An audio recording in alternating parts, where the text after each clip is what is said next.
కూర్చుంది. అంటే seize the ship అనే ఒక టాపిక్ బాగా వైరల్ అయింది సార్. ఆయనకి ఆ అధికారం లేదు, సీజ్ ద షిప్ అనేది ఆయనకి వర్తించదనే టాపిక్ బాగా వైరల్ అయింది. కానీ అదే సిచ్యువేషన్లో ఇప్పుడు ఆ బటర్ఫ్లై ఎఫెక్ట్ మీరు ఏదైతే అన్నారో ఆ ఒక్క డైలాగు ఇక్కడ దీనికి రాజీనామాకి లింక్ ఉందా సార్? డెఫినెట్గా ఉంది. అది ఎవరిది అది? సో కేవీ రావు ఆ port. KV Rao seize the ship అంటే అసలు పోర్ట్ ఎవరిదిరా అంటే కేవీ రావు. అయ్యా బాబోయ్ నాది కాదండి, 48% వాళ్ళు రాసేసుకున్నారండి అరబిందో వాళ్ళు అన్నారు. ఓకే, వీళ్ళెవర్రా మధ్యలో అరబిందో వాళ్ళు రాసుకోవడానికి? ఎలా రాసుకున్నారు? బలవంతంగా రాయించుకున్నారండి. బలవంతంగా రాయించుకుంటే నువ్వేం చేస్తున్నావు? అవునండి ఏం చేస్తామండి, ప్రభుత్వం వాళ్ళదే కదండి, బలవంతంగా రాయించుకున్నారండి. సుబ్బారెడ్డి కొడుకు వచ్చాడండి, విక్రాంత్ రెడ్డి అండి. విక్రాంత్ రెడ్డి మాట్లాడాడండి, ఆ తర్వాత విజయసాయిరెడ్డి గారు మాట్లాడాడండి. మొత్తం కలిపి చేసుకున్నాం. విజయసాయిరెడ్డికి ఏం సంబంధం అండి? అరబిందో వాళ్ళ అల్లుడు గారు అన్నగారిదే కదండి. ఓహో, సో ఇక్కడి నుంచి లింక్ ఎక్కడికి వచ్చింది? చివరికి వచ్చి విజయసాయిరెడ్డి కూతురు దగ్గర ఆగింది. ఓకే, 48,000 కోట్ల అక్రమ రవాణా అవుతుంది బియ్యం. సో అందులో అందరూ ఉన్నారు.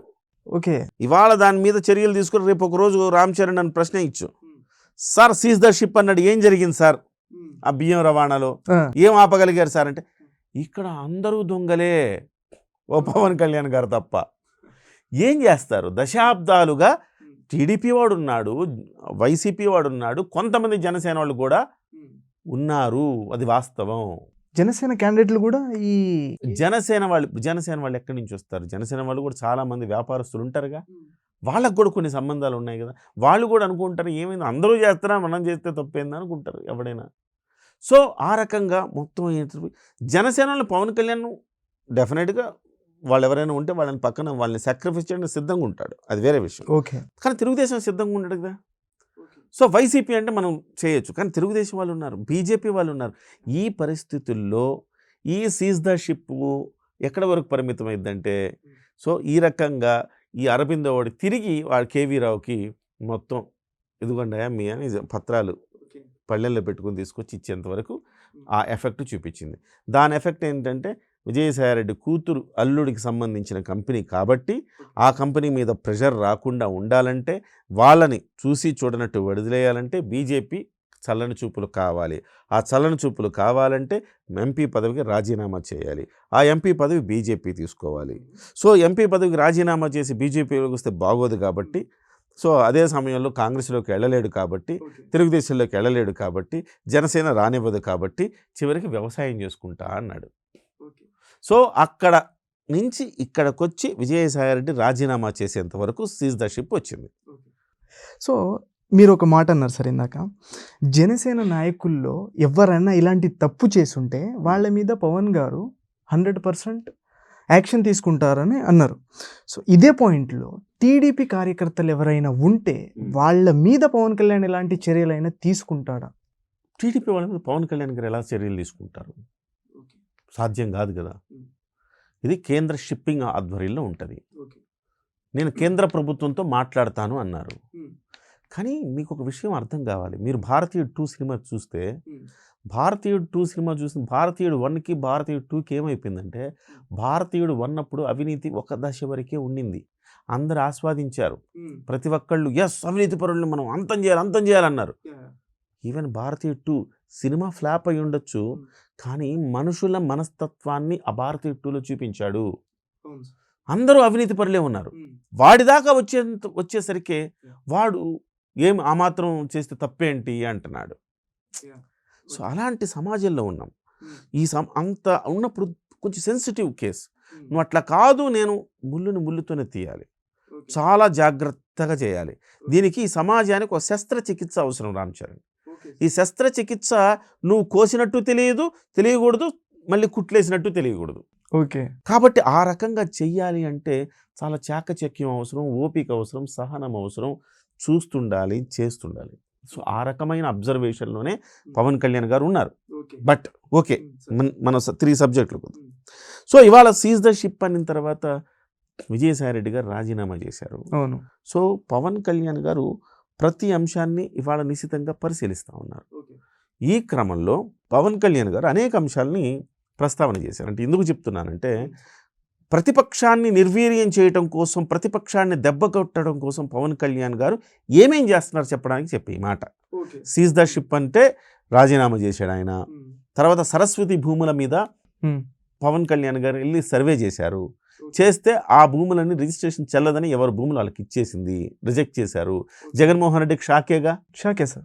ఇవాళ సుబ్బరాయుడు అని ఒక ప్రత్యేకంగా ఒక ఎస్పీని తిరుపతి తీసుకొచ్చి కూర్చోబెట్టి సో ఎర్రచందనం మీద స్పెషల్ ఆపరేషన్ చేస్తున్నాడు.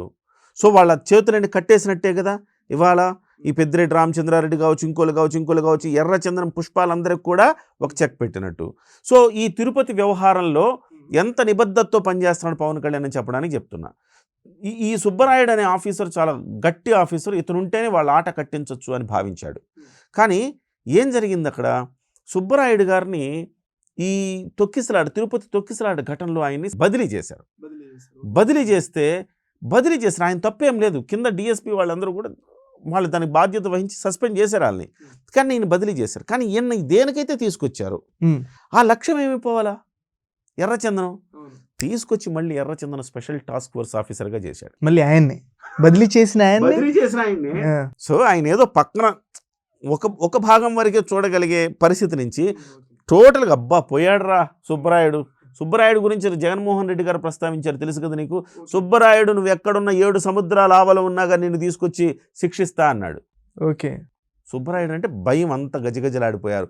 సో ఇవాళ సుబ్బరాయుడిని ఏం చేశాడు, అమ్మయ్య పోయాడురా బాబు ఇంకా రిలాక్స్ అనుకునే లోపు తీసుకొచ్చి మళ్ళీ అసలు ఎర్రచందనంకే వేశాడు స్పెషల్గా. Okay, special task force for ఎర్రచందనం. ఇప్పుడు ఏమైంది, పెనం మించి పొయ్యిలో పడ్డారు అందరు.